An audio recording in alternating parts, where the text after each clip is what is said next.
Hey there, lovelies. Today I want to talk to you about success. Success obviously is not a new term, a new word.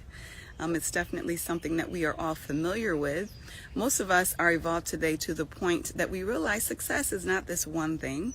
It doesn't equal more money, though it may for you. It doesn't equal more education, though it may for you. But success is something that is customized. It's an idea. It's a vision that we create in our own minds, in our own selves.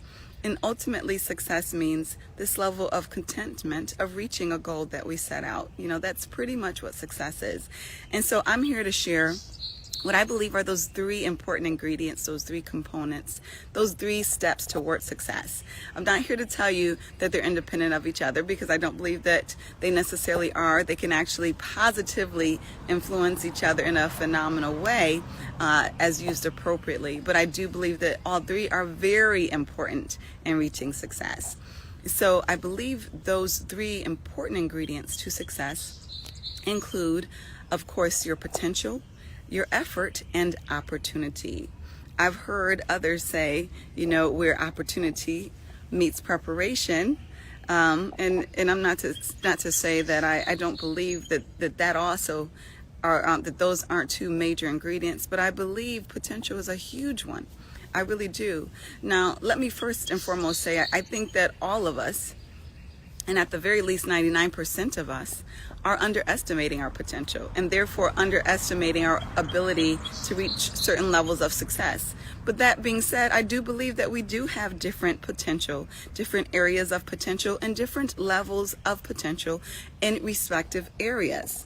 So like I said, these three elements can definitely influence each other without a doubt. So for sure, if you get an opportunity, that opportunity may cultivate more skill sets, more talents, give you more life to your gifts, to the point where your potential increases, for sure.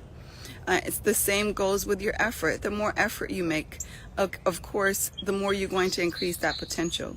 And then you can also make effort in order to find an opportunity. So that being said, I'm not here to tell you that they are mutually exclusive of each other. Definitely not. And they can definitely be interdependent and having an influence on each other. But I do think that they are all key ingredients. So let's talk a little bit about those and what they look like as they manifest, or, and that, for that matter, don't manifest in your life. Potential being one. Is this something that you're really able to do?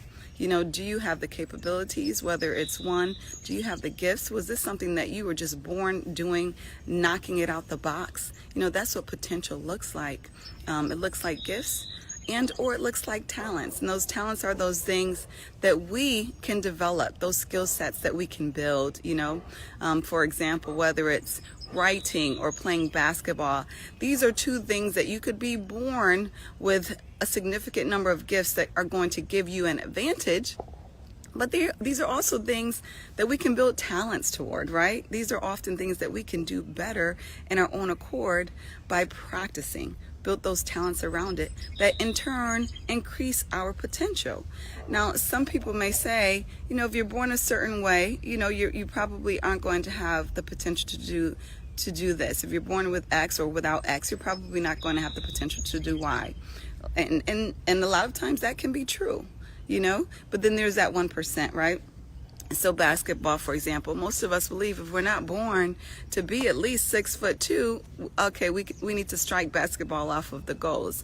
And then you have an anomaly come around, once every maybe 50 years, we don't know, a Spud Webb who's dunking and doing all these miraculous things at about, I believe he was about 5'6", something of that nature, who's totally going to defy nature in every single level. And that's what God does, right? Sometimes he's going to surprise us and be like, whoa, I didn't think I could do that. And those types of things you can only do through God, right? If you're not born, knowing that you are fitting into this box, and I'm not going to tell you that God isn't going to make those exceptions.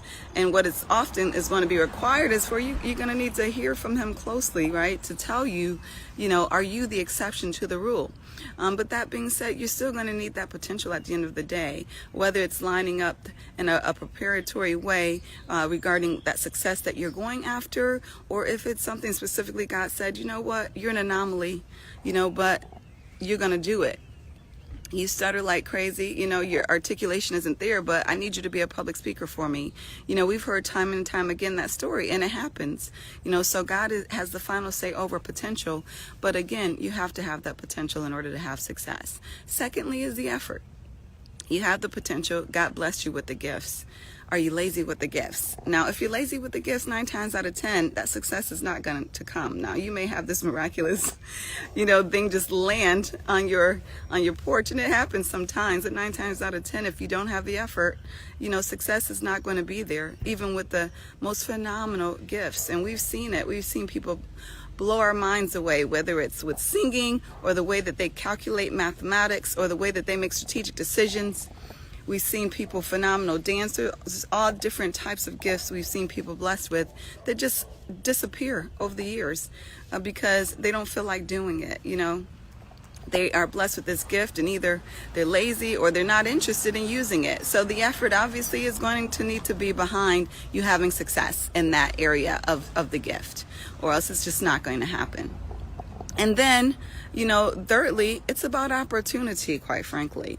And this is something that a lot of us, we don't want to talk about. We want to believe, everybody has a fair shot, And it's just not the case. I'm not going to tell you that life is fair because I would be lying. I don't believe that, but I do believe we can work hard. We can hustle, to create our own opportunities.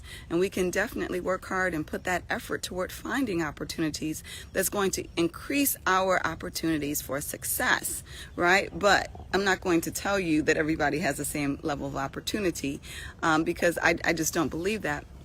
But I do believe that you can increase your chances and that you can definitely increase the opportunities that you have. You have tremendous influence over doing that and bettering your lives on every level. Again, going back to what I said earlier, that potential is phenomenal because it is something truly you can feed into. There's limits to it, but you can increase it. And the first thing goes to removing the limits that don't exist. Don't create imaginary limits on your potential. Don't create limits that God has not created on your potential. You have to feed yourself, with that positivity, with those positive affirmations and expectations, and that's going to significantly increase your odds. But again, those 3 ingredients are what I see as you having success in anything. Number 1, the potential. Number 2, the effort. And number 3, the opportunity. So I pray that you be blessed and that you receive those 3 ingredients where your success lies for you. And that you make it happen, whatever that is. Have a blessed day.